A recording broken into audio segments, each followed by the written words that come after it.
la misma lectura del título es claro.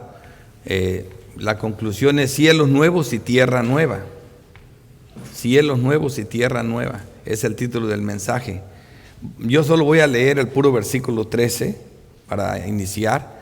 Segunda de Pedro 3:13 dice: pero nosotros esperamos según sus promesas. Y ya saben lo que son las promesas de Dios. Tiene que ver mucho con los pactos de Dios. Las promesas de Dios son sí o sí, se cumplen. Cielos nuevos y tierra nueva, pero lo más importante para nosotros es lo que dice: en los cuales mora la justicia. Porque ya la tierra ya fue regenerada una vez, ya Dios volvió a limpiar la tierra cuando el pecado aumentó, pero lo que no ocurrió en la maqueta o en el tipo, está ocurriendo en el antitipo. Aquí no, aquí mora la justicia. Y en aquel tiempo siguieron los hombres con su cuerpo de muerte, a pesar de que eran santos, y seguía Canaán entre ellos, ¿verdad? Entonces es la diferencia de allá a acá. Ahora esta promesa de Dios es un lugar donde mora la justicia, donde no hay relación con el pecado. Y eso es una cosa hermosa. Como introducción voy a leer otros textos de aquí mismo para darles el contenido del mensaje. Dice segunda de Pedro 3:3, dice: sabiendo primero esto, que en los postreros días vendrán burladores andando según sus propias concupiscencias. Y se refiere precisamente a otro de los aspectos de los falsos maestros. Esta es otra de lo que vinimos hablando. El tema de segunda de Pedro es falsos maestros. Ya hablamos mucho acerca de eso. Pero aquí destaco la parte donde dice que también estos burladores, diciendo dónde está la promesa de su advenimiento, de su segunda venida o su parucía. Esto es bien importante, porque también esto es, en el peor de los casos, es negado, pero también es como si fuera negado cuando tienen una mala enseñanza de la segunda venida, un mal concepto de la segunda venida, o una mala interpretación de la segunda venida, diciendo dónde está la promesa de su advenimiento, porque desde el día en que los padres durmieron, todas las cosas permanecen así como desde el principio de la creación. Y aquí Pedro responde, dice: estos ignoran voluntariamente, porque lo hacen de esa manera, que en el tiempo antiguo fueron hechos por la palabra de Dios los cielos y también la tierra, y que provienen del agua y por el agua subsisten, por la cual el mundo de entonces pereció abnegado en agua. Esto es interesante. ¿Por qué traje este texto? Porque, hermanos, cuando hablamos de escatología profética es lo más difícil de entender y son los temas más burlados, los temas más pisoteados, los temas que cualquiera dice lo que se le viene a gana, porque al cabo que todavía no pasa y se mueren. ¿Cuántos han dicho el Señor viene tal fecha y el Señor viene tal fecha y nunca viene? Así que cuando hablamos de escatología tú puedes decir lo que te dé la gana y parece ser que no pasa nada. No, hermanos, cuando yo estoy hablando de escatología, yo no estoy hablando de profética, estoy hablando de una escatología profética desde una perspectiva personal y final. No dejamos lo que es final, lo que es escatológico, pero siempre tenemos que ver lo personal, y es lo que Pedro está haciendo en este texto. Por eso está diciendo, esto no es nuevo. Dios ya nos dio una probada de lo que significa regenerar la tierra. Cuando la tierra se contaminó a un colmo que ya Dios no aguantó más, ¿qué hizo Dios? La limpió. Limpió todo, murió todo, ¿sí? Regeneró la tierra. ¿Dónde llevó a Adán y a su familia? No a otro planeta, al mismo planeta, después de que lo limpió, lo regeneró. Es una probada de la regeneración, y como siempre les digo, es una maqueta, y como maqueta no es perfecta. Quiere decir, no se parece a la nueva regeneración cuando sea regenerado después de que sea todo quemado. Aquello va a ser perfecto, pero tenemos un ejemplo. Si eso ocurrió, ¿quién niega el diluvio? ¿Quién puede negar el diluvio? Bueno, si fue verdad el diluvio, también será verdad los cielos nuevos y la tierra nueva en los cuales mora la justicia. Eso es lo que Pedro está haciendo aquí. Así que este mensaje está centrado en la profecía escatológica de su segunda venida y la regeneración de todas las cosas. Por otra parte, tenemos otro aspecto de los falsos maestros: el negar y poner en duda estos acontecimientos. Una de las reglas hermenéuticas que estamos usando mucho, que aquí en este texto, que es la séptima, la mencioné ahorita, que es la interpretación de la escatología profética, pero desde una perspectiva personal y final. Y eso es donde voy a enfocar el tema, personal y final. Por ejemplo, Un mejor entendimiento, vemos estas reglas que vimos aquí con el pastor San Walter cuando vimos, me encanta por lo simple que son y son parte de las que usamos nosotros. Dice que tenemos que ver lo claro ante lo difícil, ¿verdad? Lo literal ante de lo figurado, de las figuras, de los símbolos, ¿verdad? Y lo general ante lo detallado. Fíjate qué importante es ver lo general, ¿verdad? Ante lo detallado, para no perdernos. Por eso tenemos que sacar la verdad de un todo, no de una parte. Tener un concepto erróneo de su segunda venida es lo mismo de no creer. Eso mismo le pasó a los israelitas. Los israelitas no es que no creían que Jesucristo iba a venir. Ellos no es que no esperan un Mesías. El problema es que vino y nunca lo vieron venir. Esa es la diferencia. Él vino, pero para ellos lo siguen esperando. Así es el asunto de su segunda venida. No es que muchos no le enseñan una segunda venida muy errónea, fantasiosa, mística, que no tiene nada que ver con la realidad. Una de las cosas más difícil que nos cuesta creer es la nueva vida en el estado eterno. Pero también de esto nos dio Dios una probadita. Cuando hablamos del estado eterno, se nos habla de llegar a un lugar donde no va a haber dolor, donde no va a haber sufrimiento, donde la muerte no existe, donde todo no hay pecado. Pero también Dios ya lo mostró. Dios agarró 3 de los apóstoles y se los llevó a un monte. Sabemos que ahí estaba Juan y Pedro. Y en ese monte él vio lo que significa estar en el estado eterno. Estuvo ahí sentado Elías, estuvo ahí sentado Moisés, y estaba Jesucristo transfigurado. Jesucristo, su cuerpo cambió, hermanos. Ya no era el mismo Jesucristo, estaba glorificado. Ahora todo resplandecía. Eso fue estar en el cielo. Es una parte, es un adelanto del cielo, del estado eterno. Mira cómo lo dice Lucas 9:33. Y sucedió que apartándose de él, Pedro dijo a Jesús: Maestro, bueno es para nosotros que estemos aquí. Esto es bueno. Estaba feliz Pedro. Hagamos 3 enramadas, una para ti, una para Moisés y una para Elías. Dice, no sabiendo lo que decía, dice Lucas. O sea, estaba en un estado tan feliz que parece que le dijera: Pedro, ¿y qué hay con los otros apóstoles? ¿Qué hay con los perdidos? ¿Qué hay con tus hijos? ¿Qué hay con tu esposa, Pedro? Se le olvidó todo. Estaba en un estado de felicidad. O sea que es lo que Pedro nos está diciendo. Dios nos adelanta algo de la escatología profética, aunque no la quieran ver. O sea, todo se va a cumplir. Esto es traerla a la persona, aplicarla a nosotros. El Dios que no miente nos da una probada. Y esto me lleva a nuestro texto de apoyo. Estos textos de eventos escatológicos que ya se cumplieron, Dios nos los da para fortalecer la fe y la convicción de su santa palabra. Y es por eso nuestro texto de apoyo que traje, Hebreos 11. Es un texto columna para que entiendamos mejor este tema. Dice, pues la fe es la certeza de lo que se espera.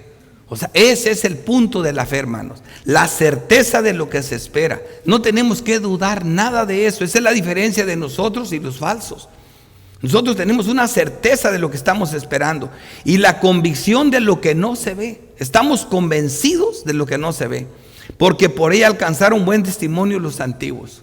Así que este texto es clave para un mejor entendimiento. El bosquejo.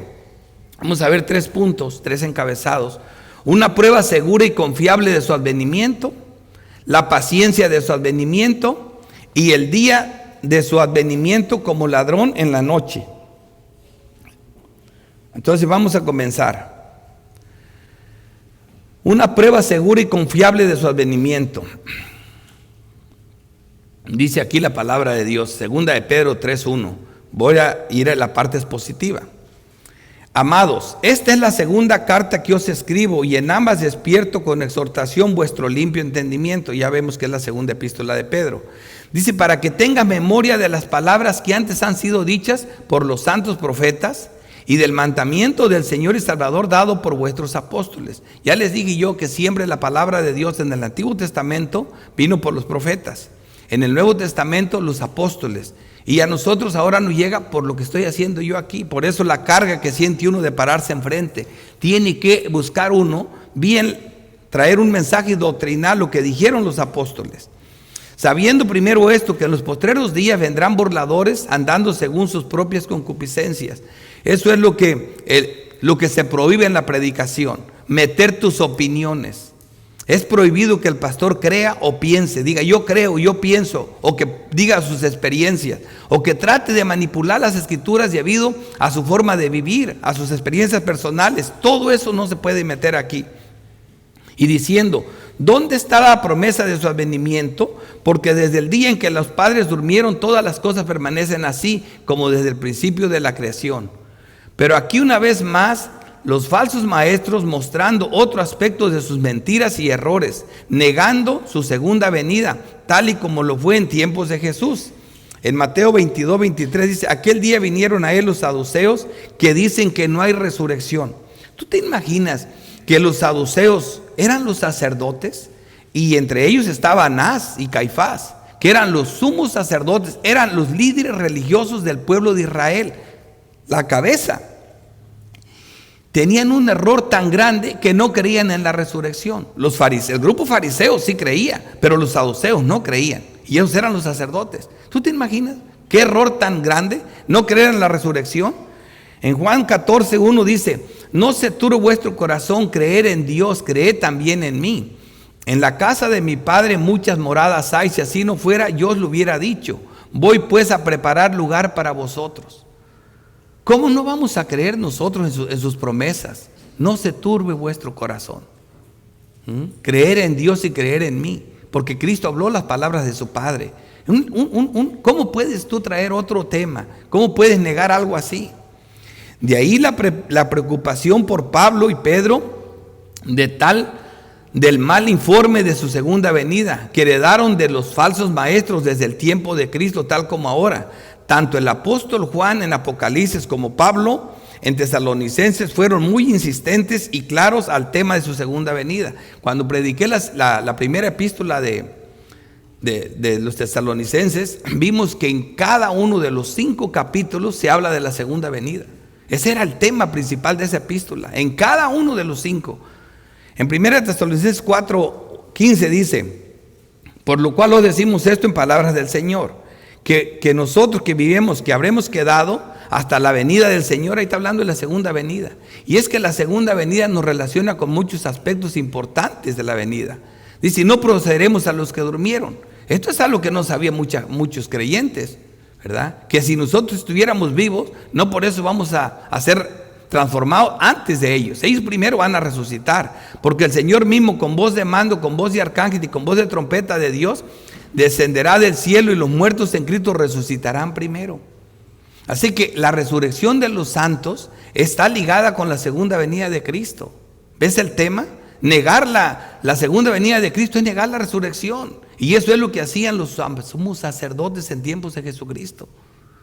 Eso es lo que hacían. Por eso te digo, ¿qué con que esperes su segunda venida si llega y no la entiendes?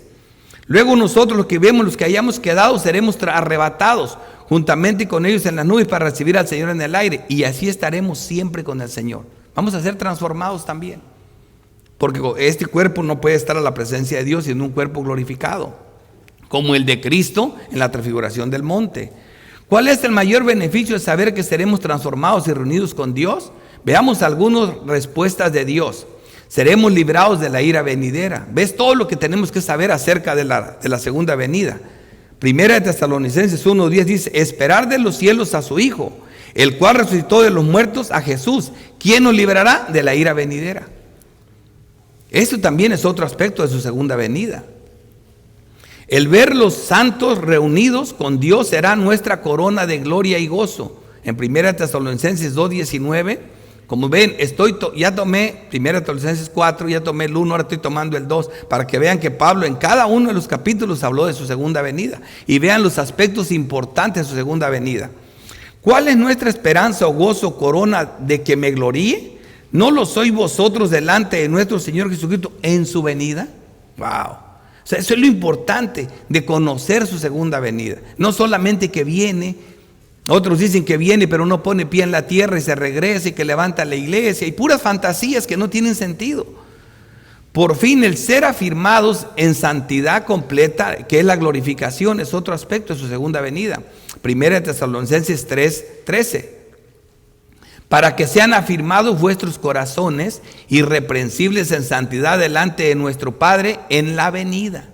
Seremos por fin glorificados. Es otro aspecto importante de su segunda venida.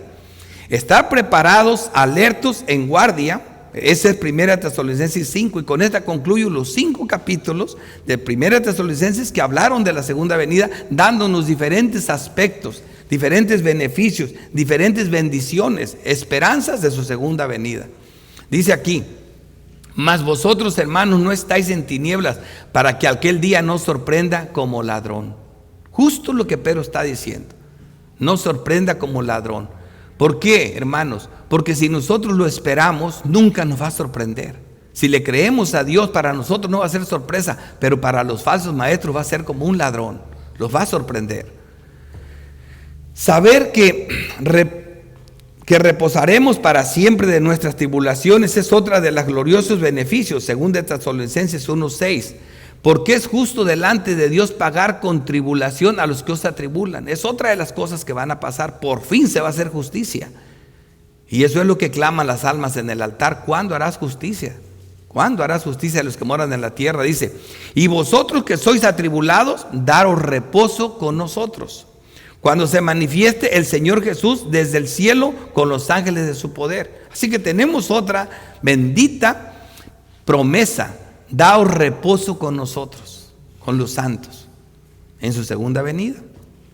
Estar confiados, no ser engañados, tener conocimiento, esperar con paciencia nuestra reunión con Él, es algo importantísimo. Según de Tesalonicenses 2:1 dice: pero con respecto a la venida de nuestro Señor Jesucristo y a nuestra reunión con Él, os rogamos, hermanos, que no os dejéis mover fácilmente de vuestro modo de pensar, ni os conturbéis, ni por espíritu, porque ellos decían que hablaban de parte de Dios, por eso probar a los espíritus, ni por palabra, porque llegaron con cartas de recomendación, ni por carta como si fuera nuestra, en el sentido de que el día del Señor está cerca. Querían confundirlos, querían preocuparlos, querían meterles, y por esa razón estas personas comenzaron a pecar. ¿Por qué comenzaron a pecar? Porque tenían un mal, no es que no creían que el Señor venía, tenían un mal concepto de cuándo iba a venir y cómo iba a venir. Por eso es importante entender todos los aspectos de su segunda venida, lo que debemos de esperar y lo que no debemos de esperar.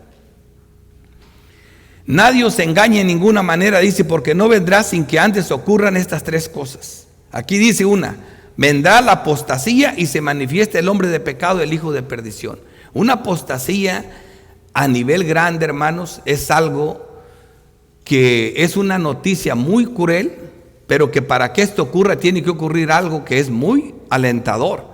Quiere decir, no puede ocurrir una apostasía sin esto, hermanos. Fíjense lo que les digo: sin que el evangelio sea predicado en todo el mundo. Pero no estoy hablando del evangelio que predican todos, no, estoy hablando del evangelio de la verdad, del evangelio de las doctrinas de la gracia, del evangelio genuino, del evangelio bíblico.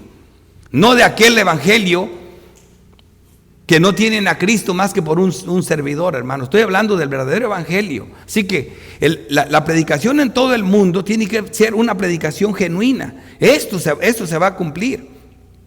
Y se salve el último escogido. La resurrección de los santos y la glorificación de sus cuerpos, todo eso tiene que ocurrir.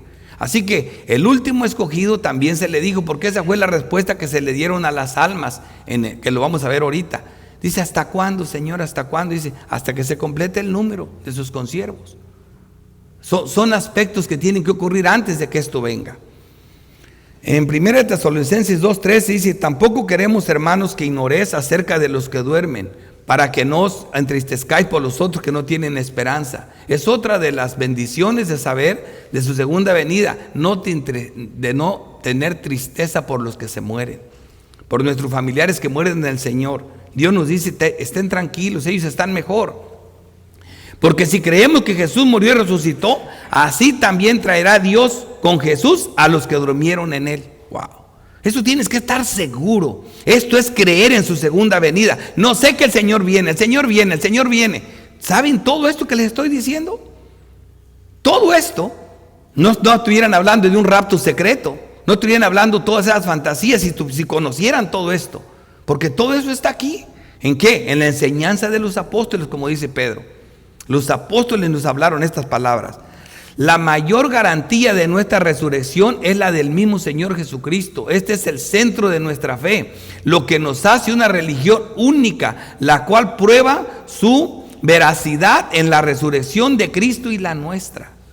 Esto es lo más grande que hay. Romanos 8:11 dice: y si el espíritu de aquel que levantó de los muertos a Jesús mora en vosotros, el que levantó de los muertos a Cristo Jesús vivificará también vuestros cuerpos mortales por su espíritu que mora en vosotros. Estas son doctrinas claras, eficaces de las promesas de resurrección. La fuerza, la esperanza del creyente, 2 Corintios 5, pero confiamos y más quisiéramos estar ausentes del cuerpo y presentes en el Señor. Cuando conoces esto, así vas a pensar. Filipenses 1:23, porque de ambas cosas estoy puesto en estrecho, teniendo deseo de partir y estar con Cristo, lo cual es muchísimo mejor. Nos lo dijeron, no solo porque la palabra lo dice. Vemos a Pedro: hagamos 3 enramadas, quedémonos aquí para siempre.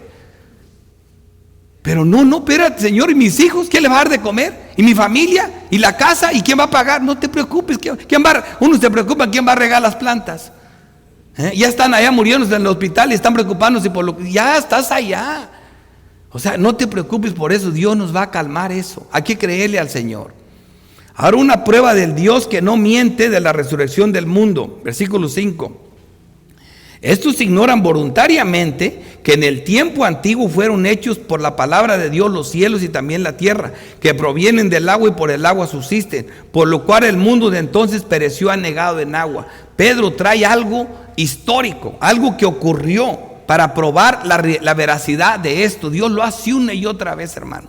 Dios venía y le decía a sus siervos, como en el caso de las escrituras vemos, les probaba con muchos acontecimientos. Por ejemplo, Dios le dijo a Ezequías: te vas a curar. ¿Y cómo lo curó? Agarraron una masita de higos y se la puso en la herida. Eso es ordinario, un remedio. Parece que funcionó el remedio, ¿no? Pero ¿sabes cuál fue lo extraordinario? Probarle que eso iba a ocurrir, que se iba a aliviar, que esa masa era eficiente. Eso es lo extraordinario. Eso es lo que estamos viendo aquí. Lo grande de nuestro Dios es que te da el remedio, que es una simple masa de higos, pero siempre te dice lo grande, te hace algo grande para probarte que eso va a ser real. ¿Qué hizo grande? Retrocedió el sol. Eso es algo imposible para el ser humano. Retrocedió el sol. El tiempo lo retrocedió. O sea, un milagro extraordinario para decir: yo cumplo lo que digo, no dudes de lo que digo. Eso es lo que Pedro nos está mostrando aquí. Si ya hubo una purificación de la tierra, si ya Dios limpió el pecado una vez, ¿crees que no lo volverá a hacer otra vez? Mira, aquí está la prueba. Esta es escatología profética personal. Esta es mía. No se la aviento allá a los del futuro. Pastor, y el anticristo, no se preocupen por él, hermanos. Cuando él se manifieste, ya la iglesia fue raptada, está en el cielo. Es una herejía destructiva que les dicen. Porque les dice Juan: están con nosotros. Siempre han estado con nosotros. Otra de las características de los falsos maestros es que se niegan a reconocer el juicio venidero. Pero una cosa admirable y destacar de los pasajes escatológicos es que Dios siempre nos permite vivir algo similar para probar lo certero de la escatología, que siempre debemos verla desde una perspectiva personal y final. Aquí Pedro prueba en un hecho histórico lo seguro de la escatología, que Dios prometió que sucederá antes. También vemos otros ejemplos, por ejemplo, el juicio mundial, el diluvio que lo muestra aquí. Vemos el juicio local de ciudades como Sodoma y Gomorra, que también es otra prueba. El juicio de Canaán, cómo llegó y mató a todos los gigantes que estaban en Canaán, todos los pueblos amorreos. Y el mismo juicio a Israel que llegó en el 70 DC. Y en nuestros tiempos también hemos tenido juicios grandes, guerras mundiales, 2 guerras mundiales, pandemias, plagas mundiales. Ya vemos lo que acaba de pasar con el COVID. Dios nos recuerda una y otra vez que esto puede ocurrir en cualquier momento. Versículo 7. Pero los cielos y la tierra que existen ahora están reservados por la misma palabra, guardados para el fuego del día del juicio y de la perdición de los hombres impíos. Así como fue verdad que el mundo aquel fue inundado en agua, este va a ser quemado. A veces yo construyo casas y he construido varias para mí y siempre digo otra casa para el fuego. Otra casa para el fuego. A veces no se queman, pero un día se van a quemar. Eso dijo Dios. Esta es otra doctrina bien asentada de toda la Biblia. Uno por agua, el otro por fuego, tal y la regeneración del primero, así será la regeneración del segundo, pero por fuego. Isaías 51:6. Alzad a los cielos vuestros ojos, mirad abajo a la tierra, porque los cielos serán deshechos como humo, y la tierra se envejecerá como ropa de vestir, y la misma manera perecerán sus moradores, pero mi salvación será para siempre y mi justicia no perecerá. Wow. ¿De dónde Pedro sacó eso? De lo que dijeron los santos profetas. Ahora el apóstol también sabía esto. Dios le dijo lo mismo. Y lo tenemos también en Apocalipsis. Apocalipsis 20:11. Y vi un gran trono blanco y el que estaba sentado en él, delante de él, cual huyeron la tierra y el cielo, y ningún lugar se encontró para ellos. Es obvio que va a haber una destrucción. Apocalipsis 21. Vi un cielo nuevo y una tierra nueva, porque el primer cielo y la primera tierra pasaron y el mar ya no existía más. Así como lo sabía Pedro, lo sabía Pablo y lo sabía Juan. Aquí concluyo con el primer encabezado. Nuestro segundo encabezado es corto. Dice, la paciencia de su advenimiento. Dice, mas, oh amados, no ignores esto, que para con el Señor un día es como 1000 años y 1000 años como un día. Hermanos, este pasaje puede ser un poco turbador, porque las personas dicen, con razón Dios le dijo a Adán que nomás que iba a vivir un día y que en un día iba a morir. A ningún hombre de los primeros patriarcas, de los primeros 10, coquetearon con los 1000, pero ninguno llegó a 1000. Y pues parece ser que aquí lo que está diciendo es eso, no, pero está diciendo cómo, como 1000 años. Podrían ser como 1000, podría haber dicho como 2000, pero lo que Pedro está diciendo que el tiempo en nosotros no es como el tiempo del Señor. Pero muchos se sacan especulaciones de esto, así como muchas especulaciones acerca de Eclesiastés 3, donde habla, dice, todo tiene su tiempo y todo lo que se quiere debajo del sol tiene su hora, ¿verdad? Entonces luego dice, este tiempo es de llorar, este tiempo es de eso. No. Lo que está diciendo ahí en Eclesiastés es que Dios es el Señor del tiempo, que todo ocurre en el tiempo de Dios, ni antes ni después, ni una hora antes ni una hora después, que nuestro Dios es el Dios del tiempo. Y yo creo que eso es lo primero que tienen que enseñarse. No empiecen porque dicen, si no van a comenzar ahorita con la calculadora que 1000 años son para Dios, así que han pasado tantos en tanto. No empieces con eso. Por eso dice, ¿cómo? Es igualito la confusión que sale, que dice que el que no viene a Dios como un niño, y dice, todos los niños van a ir al cielo. Dice, como un niño. Así que no caigan en eso. En versículo 9, el Señor no retarda su promesa, según algunos la tienen por tardanza, sino que es paciente para con nosotros, no queriendo que ninguno perezca, sino que todos procedan al arrepentimiento. Y aquí otra vez, ¡pah! Todos. Y lo vimos en la escuela dominical, que dice allí, si este texto lo ves, esto que estás leyendo es exactamente palabra de Dios. Cada palabra, cada tilde y cada palabra es palabra de Dios. El problema es quiénes son estos todos. Si todos es todo el mundo, tenemos un Dios frustrado y fracasado, que quiso hacer algo y no lo logró. ¿Por qué? Porque dice, pobrecito, él por la razón que aguanta todo este pecado, es porque él quiere que todos se salven, pero sabemos que va a fracasar, porque él mismo dice que el camino que va al cielo es muy angosto y son muchos los que se pierden. Vemos en los pasajes toda la gente que va a estar en el infierno, el dragón, el falso profeta y todos los que creyeron en él van a estar en el lago de fuego.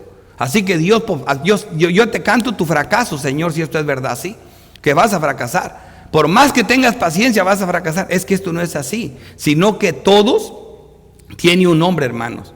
Todos los destinados a salvación, todos los que conoció y amó, todos los que el Padre le dio, todos los escogidos por santa voluntad, todos los que Cristo murió y hizo expiación por ellos, hermano. Estos son todos. La paciencia tiene nombre, los escogidos, y por ellos se predica hasta el fin de los tiempos, hermano. Mira lo que dice Apocalipsis 6:9. Cuando abrió el quinto sello, él vio bajo el altar las almas de los que habían sido muertos por causa de la palabra de Dios y el testimonio que tenían. Y clamaban a gran voz diciendo: ¿hasta cuándo, Señor? Fíjate, estamos hablando de su paciencia. ¿Hasta cuándo, Señor, santo y verdadero, juzgas y vengas nuestra sangre de los que moran en la tierra? Vean la respuesta divina. Y se le dieron vestiduras blancas y se les dijo que descansase todavía un poco de tiempo. Ya ven el tiempo del Señor. Porque dicen un poco. ¿Cuántos años han pasado de que clamaron esto en las almas? Al menos más de 2000 de que Juan nos está diciendo aquí. Hasta que se complete el número de sus consiervos. Estos son todos. Hasta que todos estos. Esta es la paciencia de Dios. Que hasta el último de ustedes que se va a salvar, Dios lo ama. Y Dios lo amó. Y Cristo murió por él. Y por ese amor que tiene, por eso con paciencia espera todo esto, hermano. Esta es la paciencia. Como lo dice bien clarito la palabra de Dios.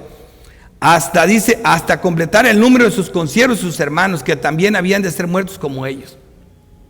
Es por ello que debemos predicar esto hasta que se complete el número de los escogidos. Mateo 24:14. Será predicado este evangelio del reino en todo el mundo para testimonio a todas las naciones, entonces vendrá el fin. Por eso que ese evangelio va a ser predicado por todo el mundo, por esto, hasta que se complete ese número. Este evangelio predicado por todo el mundo dará lugar a la apostasía final, que habla 2 Tesalonicenses 2:3.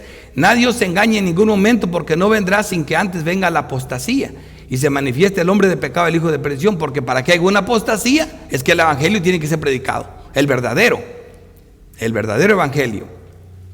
Pero ninguno por los que Cristo murió se pierde, ya que su obra sacerdotal de expiación es vida en él mismo, estado eterno. Así lo vio el Señor. En el mismo estado eterno, allá en la reunión antes de que el mundo fuera criado, la Trinidad, Dios Padre, Dios Hijo y Dios Espíritu Santo, aseguraron esta salvación. Y hermanos, y cuando hablamos de la salvación de los seguros, de los elegidos, por eso dice, la paciencia de Dios tiene que ver con estos elegidos, para que vean cómo nos ama.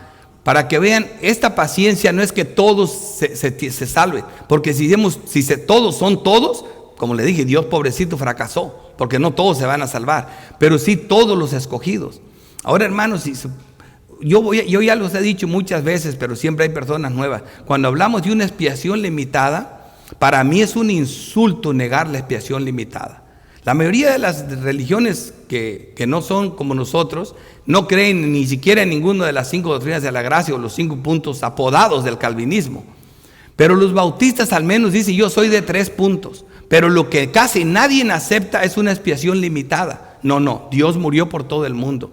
Pero hermanos, estos textos, estas pruebas que yo voy a traer ahorita, las he dicho mucho y en esta iglesia las conocen. Perdonen por los que ya repito lo mismo, pero los demás que no lo saben, hermano, es imposible que por los que Cristo murió, ¿me entiendes?, se pierda alguno, hermanos. Porque la palabra es clara, porque en el consejo eterno de redención, allá donde estaba la Trinidad, antes del que el mundo fuera, mira cómo Dios, la Trinidad, el Dios Trino, vio a los escogidos. Mira, 1 de Pedro 1:18. Sabiendo que fuiste rescatados de vuestra vana manera de vivir, la cual recibisteis de vuestros padres, no con cosas corruptibles como oro o plata, sino con la sangre preciosa de Cristo, como de un cordero, sin mancha y sin contaminación, ya destinada desde antes de la fundación del mundo, pero manifestada en los postreros tiempos por amor a vosotros. Desde antes de la fundación del mundo estaba garantizada. Así que aquí vemos la expiación como un rescate eficaz, no como una posibilidad de rescate, como un rescate eficaz. Y esto no es todo, hermanos. Así es la expiación. Por eso, ¿quién por los que Cristo murió se va a perder? Si Cristo murió por todo el mundo, nadie se tenía que perder de todo el mundo. Nadie. Una victoria en el consejo eterno de redención, la expiación, la muerte sustitutoria de Cristo es vista como una victoria completita. Mira eso. Juan 6:37. Todo lo que el Padre me da, vendrá a mí. No lo duda en absoluto. Y el que a mí viene, no le echo fuera. Porque he descendido del cielo, de donde estaba con el Padre. Este es el eterno Hijo de Dios. No para hacer mi voluntad, sino la voluntad del que me envió. Y esta es la voluntad del Padre que me envió. Eso es lo que vine a hacer yo. La voluntad del Padre que me envió. En esto Él es el apóstol de nuestras almas. En el sentido de lo que significa la palabra apóstol. Comisionado a salvar nuestras almas. Que de todo aquel que me diera no pierda yo nada, sino que lo resucite en el día postrero. Poner en duda algo así, es eso, sí es herejía. Por eso yo no puedo llamar nunca hermano a una persona que no crea esto. Nunca.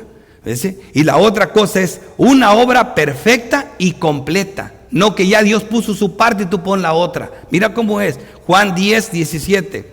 Por eso me ama el Padre, porque yo pongo mi vida para volverla a tomar. Nadie me la quita, sino que yo de mí mismo la pongo. Tengo el poder para ponerla y tengo el poder para tomarla. Este mandamiento lo recibí de mi Padre desde el Consejo Eterno de Redención. Es una obra perfecta. Cristo se tuvo que encarnar para poder morir, pero como Dios pudo salir de la tumba y de la muerte. Es una obra perfecta y completa, hermano. Luego la otra, como la máxima glorificación, Juan 17:1. Estas cosas habló Jesús, levantando los ojos al cielo y dijo: Padre, la hora ha llegado, glorifica a tu Hijo para que también tu Hijo te glorifique a ti. Como le has dado potestad sobre toda carne para que dé vida eterna a los que le distes. A los que le distes. Esta es la vida eterna, que te conozcan a ti, el único Dios verdadero, y a Jesucristo a quien has enviado. Yo te he glorificado en la tierra. Dice: he acabado la obra que me distes que hiciese, desde el estado eterno. Ahora pues, Padre, glorifícame tú al lado tuyo, con aquella gloria que tuve contigo antes que el mundo fuera. Esta salvación estaba planeada, garantizada, que sería la máxima glorificación al Padre antes que el mundo fuera. ¿Dudar esto, hermanos? ¿Dudar esto? Y por último dice: como la perfecta justificación y eliminación del pecado. Hebreos 10:4. Me encanta esta última, hermano. Dice, pero porque la sangre de los toros y de los machos cabrillos no pueden quitar los pecados. Calmaba la ira de Dios nada más. Dice, por lo cual entrando en el mundo, o sea, porque esto estuvo desde antes. Sacrificio y ofrenda no quisiste, mas me preparaste cuerpo. Holocausto y expiaciones por el pecado no te agradaron. Entonces dije: he aquí que vengo, oh Dios, para hacer tu voluntad. Ahí estaba la expiación. Pero oiga cómo concluye: como en el rollo del libro está escrito de mí. ¿Ves? Antes de que el mundo fuera, hermano, ya estaba escrita esta salvación, esta seguridad, esta expiación eficaz y limitada. ¿Cómo poner en duda que es limitada a los escogidos? Tercer encabezado. El día de su avenimiento como ladrón en la noche. Pero el día del Señor vendrá como ladrón, en la cual los cielos pasarán con gran estruendo y los elementos ardiendo serán deshechos. Y la tierra y las obras que en ella serán quemadas. Hemos hablado mucho aquí en esta iglesia acerca de lo seguro y certero que es el fin del mundo. Hemos hablado mucho acerca de esto. O sea, esto ni siquiera lo tenemos nosotros en duda. Así que cuando una persona está bien sana, nunca se imagina que puede morir en cualquier momento. Por eso mismo los falsos ponen en duda este día del fin, porque será sorpresa para ellos, hermanos, no para nosotros. No para nosotros. Ellos piensan que eso nunca va a ocurrir, pero un día los va a sorprender. La misma palabra del apóstol Pablo en 1 Tesalonicenses 5:2, como le dijo, esto que Pedro está diciendo es recordándoles para despertar su limpio entendimiento, las mismas cosas que se les han dicho. Dice Pablo en 1 Tesalonicenses 5:2, porque vosotros sabéis perfectamente que el día del Señor vendrá así como ladrón en la noche. ¿Ves que son las mismas palabras? Que cuando digan paz y seguridad, ¿qué les dije? A veces viene un doctor y yo a veces me pongo a pensar que venga el doctor y me diga: ¿sabes qué? Te vas a morir. Lo primero que le iba a decir, pues qué noticia tan importante, ya sé. No, pero a ti te quedan 3 meses. Yo le podría decir: bueno, a mí me quedan 3 meses, a lo mejor tú te mueres mañana. O sea, nadie sabe, hermano. Si te dijeron 3 meses, tienes tiempo para ponerte en cuentas con Dios, para reconciliarte con Dios. Pero hay unos que ni siquiera de eso van a tener tiempo. Pero como no pasa nada, piensan que no va a pasar. Dice que cuando digan paz y seguridad, entonces vendrá sobre ellos destrucción, ¿cómo? Repentina, como ladrón en la noche. Como los dolores de la mujer encinta, y no escaparán. Me encanta esta alegoría que usa aquí el apóstol. Pues ¿sabes qué? La posibilidad que hay de que no venga el Señor es la posibilidad que una mujer que está embarazada nunca tenga al niño. Nunca. Esa es la misma. Ninguna es para la mujer embarazada que no venga el niño. Así también ninguna posibilidad que el Señor no venga. Por eso usa esta alegoría Pablo. Como los dolores a la mujer encinta, y no escaparán. Ni ella va a escapar de parir, como sea, así se lo saquen por cirugía o lo tenga a luz, ella va a tener el niño. Igualita la venida del Señor viene y no escaparán. Eso es seguro. Aquí claro vemos que la sorpresa de ese día no quita lo seguro de que ocurra. La misma porque tiene una embarazo. Bueno, ya lo expliqué esto. Y la misma declaración vemos que dijo el apóstol Juan en la sexta copa, Apocalipsis 15. He aquí yo vengo como ladrón en la noche. Tuvieron Pedro, Juan y Pablo la misma declaración. Este es el mensaje de la palabra de Dios. ¿Y dónde encontramos esta declaración de Juan? En Apocalipsis. Para que vean que la palabra, toda la escritura es palabra de Dios, los 66 libros.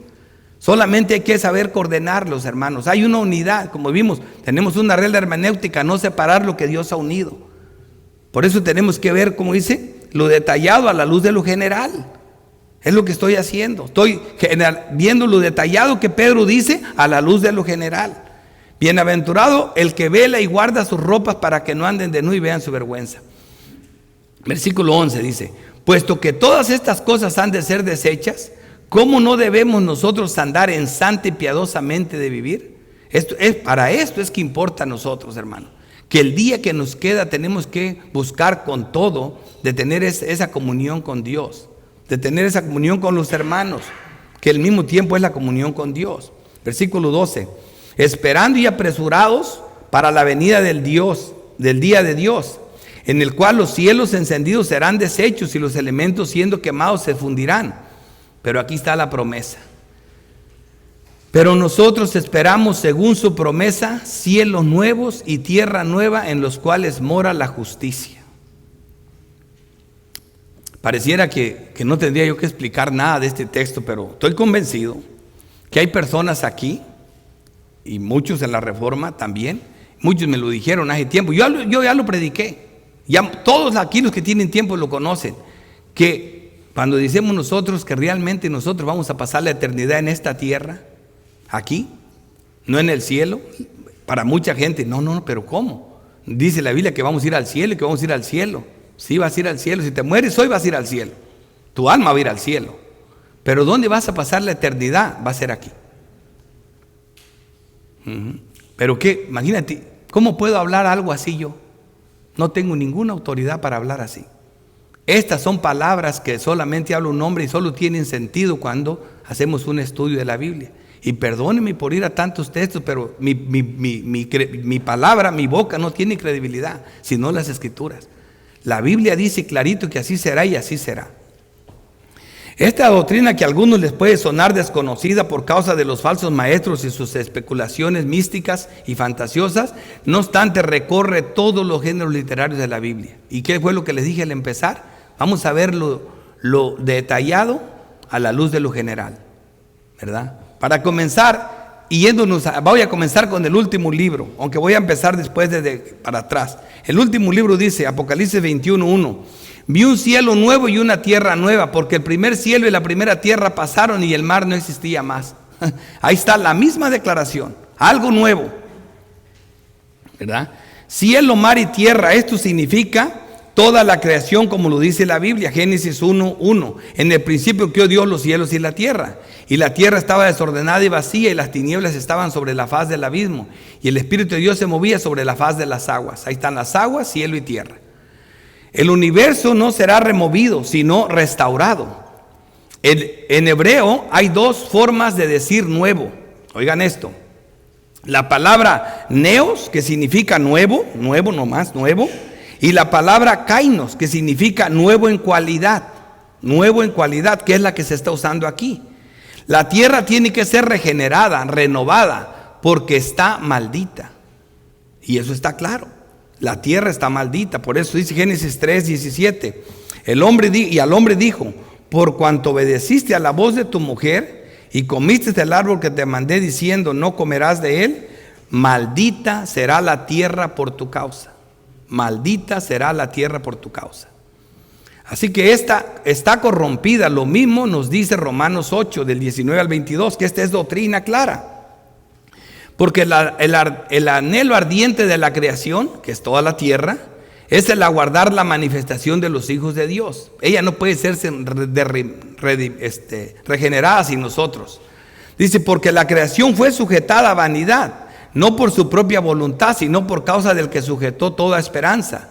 Porque también la creación misma será liberada de la esclavitud de corrupción, la misma corrupción que tenemos nosotros, a la libertad gloriosa de los hijos de Dios. Nosotros vamos a ser libertados de la corrupción, ¿verdad? Dice, porque sabemos que toda la creación gime a una y aún está con dolores de parto hasta ahora. Ella quiere ser regenerada. Debe ser regenerada lo mismo que nosotros. Ella también debe de nacer de nuevo. Eso es lo que vemos en Mateo 19, 22.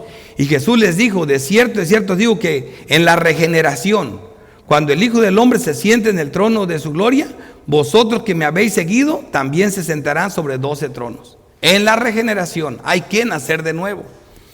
¿De qué regeneración nos está hablando este texto? La respuesta, del universo renovado como una nueva criatura.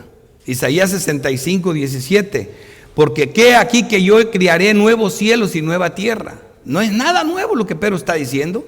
De lo primero no habrá memoria, ni más vendrá el pensamiento. Lo mismo que nosotros la tierra debe ser liberada. Romanos 8, 21. Porque también la creación misma será libertada de la esclavitud de corrupción. ¿Ven? Quemándola. Dice, a la libertad gloriosa de los hijos de Dios. Ella tendrá el mismo proceso que nosotros.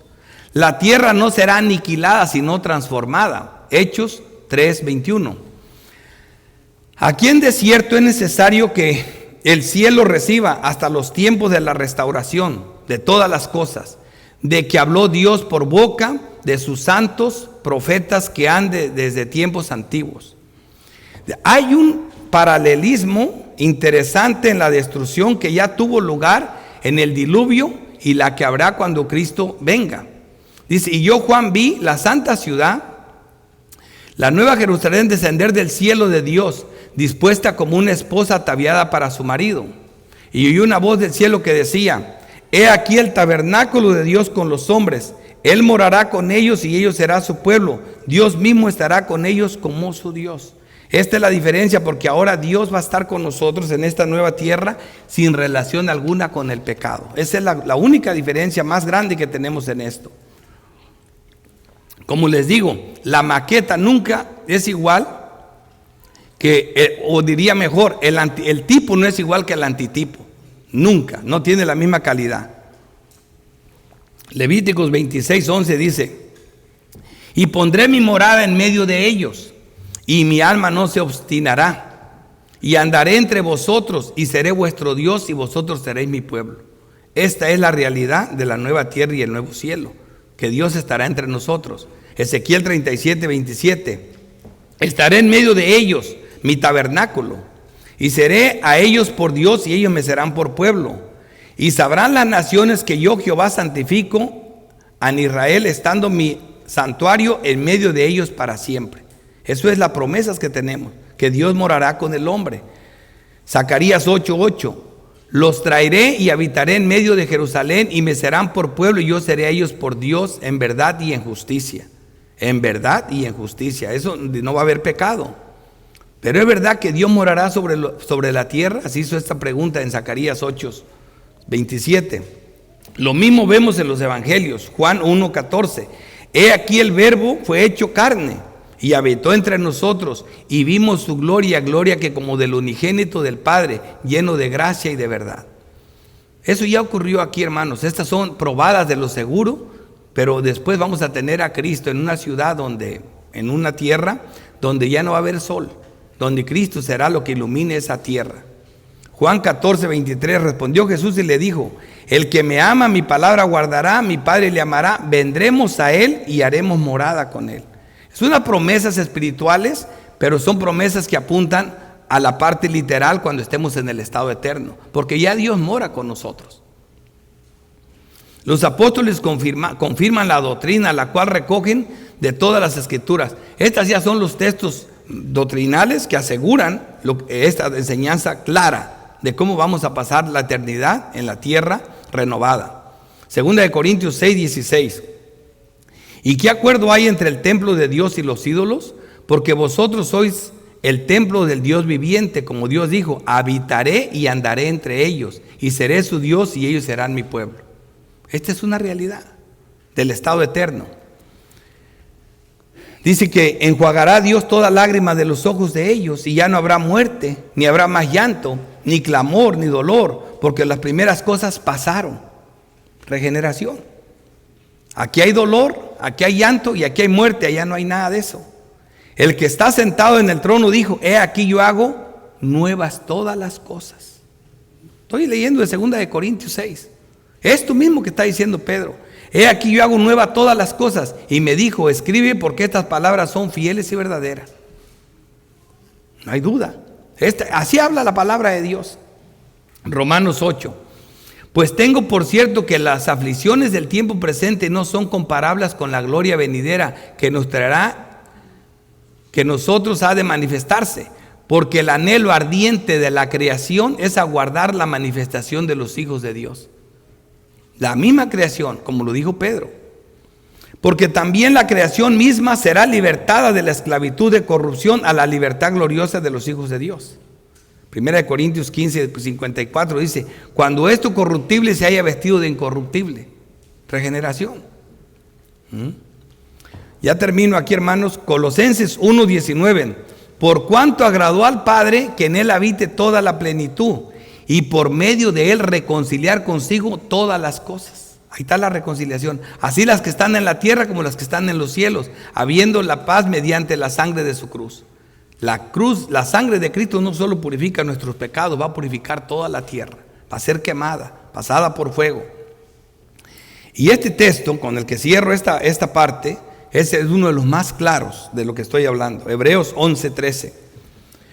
Conforme a la fe murieron todos estos sin haber recibido lo prometido, sino mirándolo de lejos y creyéndolo y saludándolo, confesando que eran extranjeros y peregrinos sobre la tierra. Versículo 14. Porque los que estos dicen claramente dan a entender que buscan una patria. Pues si hubiesen estado pensando en aquella de donde salieron, ciertamente tenían tiempo de volver, pero anhelaban una mejor, esta es celestial. Por lo cual Dios no se avergüenza de llamarse Dios de ellos, porque les ha preparado una ciudad. Y esa es la Israel celestial, la que estamos viendo, de la que Pedro está hablando aquí. Voy a traer 2 aplicaciones cortas para concluir este mensaje. Hoy es día de resurrección. Hoy estuvimos hablando, nosotros casi nunca celebramos los días por fechas. Esta predicación ya era una predicación expositiva, pero hoy se nos hablan muchos aspectos de la resurrección y está relacionada con su segunda venida, como lo ven, como lo vieron aquí. Así que estas verdades que yo quise destacar, hermanos, son para que tengan claro todos los aspectos que conlleva su segunda venida, que no simplemente es esperar al Señor. O sea, hay muchas cosas, hay justicia, hay paz, hay gozo. El día de la muerte es mejor que el día del nacimiento, pero nosotros preferimos nacer que morir. Pero así nos tiene cegados el pecado. Pero el mejor día para nosotros es el día de nuestra reunión con Él. Y esa no se va a dar simplemente cuando el Señor venga, se va a dar cuando nosotros pasemos al otro lado. Porque murió rico y murió Lázaro. Inmediatamente después uno estaba en el seno de Abraham y el otro en el lugar de tormento. Yo le creo a lo que Dios dice, y eso es lo que dice. Así que inmediatamente que una persona es recogida con el Señor, ya entra ahí. A esperar su cuerpo glorificado. Pero ya está ahí con el Señor. Primera aplicación. Por último, como sello final de garantía de la resurrección, vemos la iglesia ya no la militante, sino la triunfante en el cielo. O sea, Dios es tan misericordioso que nos habla de cosas que van a ocurrir, pero que ya ocurrieron, que ya se vieron, para que no dudemos de la veracidad de Dios. Como le dije, lo de la masita de higos, ¿verdad? Ese fue el milagro ordinario, pero que retrocediera el sol, ese fue el extraordinario. Mira lo que Juan nos narra aquí, Apocalipsis 6:9. Cuando abrió el quinto sello, vi bajo el altar las almas de los que habían sido muertos por causa de la palabra de Dios y por el testimonio que tenían. ¿Dónde los ve? Allá en el cielo, esperando cuándo vas a hacer justicia. No están diciendo que están a disgusto, quieren justicia, quieren el día de la redención. Eso es lo que están esperando, pero ya están allá. ¿Ves lo que estoy diciendo? Estas son garantías de esta resurrección, de garantías de su segunda venida, garantías de esa ciudad celestial. Primera de Corintios 15:52, y en un momento, en un abrir y cerrar de ojos, al final de la trompeta, porque se tocará la trompeta, los muertos serán resucitados incorruptibles y nosotros seremos transformados. Esta verdad, esta declaración doctrinal, que nunca se les debería olvidar, hermanos. Los muertos en Cristo resucitarán primero y las almas ya están con conciencia, ya están en el cielo, pero se les tiene que dar un cuerpo, y de esa resurrección habla del cuerpo glorificado que tienen que tener esas almas. Pero si llegara el Señor esta semana, mañana, los que estemos aquí vivos, ni siquiera tenemos que morir, seremos transformados. Y no oculta, como dice, sino con voz de trompeta, con voz de arcángel, con voz de mando. Es algo visible, porque como lo dice Jesucristo, dice, es tan visible como el relámpago que se ve, sale de oriente hasta occidente, o tan visible como donde están dando vueltas todos los buitres, todas las aves de rapiña, es que abajo hay muerto, abajo hay un muerto. Por eso le dice, donde está el cuerpo muerto, ahí se juntarán las águilas. O sea que esto no va a ser secreto. Si las águilas están volando arriba, es porque hay un muerto abajo. Así de segura será la segunda venida. No, nada de secreto, eso es una fantasía. El galardón de la paciencia y el resultado de su esperanza, Apocalipsis 21. Y oí una gran voz del cielo que decía, he aquí el tabernáculo de Dios con los hombres. Él morará con ellos. Ellos serán su pueblo y Dios mismo estará con ellos como su Dios. Fíjate, esta es la promesa. Esta es la promesa. Enjuagará toda lágrima de los ojos de ellos y ya no habrá muerte, ni habrá llanto, ni clamor, ni dolor, porque las primeras cosas pasaron. Ya fue regenerado, ya fue quemada, ya fue regenerada. Aquí todas son hechas nuevas. Ahí está, hermanos, el mensaje. Imagínate dónde ponemos la esperanza de su segunda venida. Esto es hermoso. Creerle a Dios. ¿Se acuerdan del texto de apoyo? La certeza, porque la fe dice es la certeza de lo que no se, la convicción de lo que se espera. ¿Una convicción en qué? En esta palabra, hermano. Esperamos esto, estamos convencidos que la palabra de Dios es soplada por Dios, del Dios que no miente, del que nos da pruebas grandes para mostrarnos que eso es verdad. Es segura. Segunda aplicación. La misma promesa que tuvo Abraham es la misma que tenemos nosotros. En Hechos 7:4 dice, entonces salió de la tierra de los caldeos y habitó en Harán. Y de allí, muerto su padre, Dios lo trasladó a esta tierra a la cual vosotros sabéis ahora. Y no le dio herencia en ella, ni aún para asentar un pie. Por ahí podrían decir algunos, sí, pastor, compró el campo de Macpela, en Mamre, pero para enterrar a su muertita. Para eso siempre vas a tener un terreno disponible, no te preocupes. Para eso sí lo vas a tener, pero ¿por qué tanto afán? Queriendo tanto de esta tierra, y no le dio herencia en ella, ni para sentar un pie. Pero le prometió que se la daría en posesión y a su descendencia después de él, cuando él aún no tenía hijos. Pero fíjate lo que dice acá adelante. Esta promesa no solo abarca la tierra prometida, sino todo el mundo. Romanos 4:13. Porque no por la fe dada a Abraham o a su descendencia la promesa de que sería heredero del mundo, sino por la justicia de la fe. No solo de Canaán, sino del mundo, hermanos. Esa es la tierra que Abraham espera, la nueva, la Canaán celestial, la que desciende del cielo. Entender esto también nos ayuda a entender la mundalidad, porque los inconversos están contentos en este mundo caído. Aman todo lo que tiene el mundo, pero nosotros esperamos una ciudad mejor, no esta. Por otro dice, nosotros sí estamos en este mundo, nosotros amamos este mundo, pero no su sistema caído, hermanos. No su sistema caído. Eso nos tiene nos tiene el alma como el alma de Lot en Sodoma y en Gomorra, abrumada. Cada día abrumada el alma, viendo lo que está pasando. Como ustedes, se les abruma el alma, me imagino. Quiero creer que así es cuando ven todo lo que está pasando en este mundo. Así que la obra final de Cristo es de renovar toda la tierra, toda la creación. Y a todo el pecado y toda la maldad. Todo será quemado por fuego. Vamos a orar. Padre bendito, te damos gracias, Santo Dios, porque eres bueno, tu amor es para siempre. Gracias por tu palabra, Señor, por tus promesas, que son las que sostienen nuestra fe. Te damos gracias porque siempre nos hablas, porque eres bueno, tu amor es para siempre. Por la congregación de santos, Señor, te ruego que hagan propias estas palabras, que te crean, Señor. Ahí están los textos, pueden ir a revisarlos. Te ruego, Señor, que tengas compasión y misericordia de nosotros, en Cristo Jesús. Amén.